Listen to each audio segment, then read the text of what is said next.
I have here a pattern for a leather wallet, and I want to get that pattern into the computer so I can cut it out using a CNC cutting machine.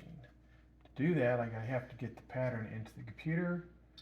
I'm using the Logic Trace system to do that, and it is very easy. I just put the pattern on the board and trace it out. I want to get nice, smooth turns and straight sides, so I'm using lines and arcs. But this method of tracing patterns is so fast and so easy. I just trace it with the pen, no measuring. I get it in exactly the right size, and then I can save it as a file. I can save it as a DXF file, a PDF, wide variety of formats, and then just load that into my CNC machine.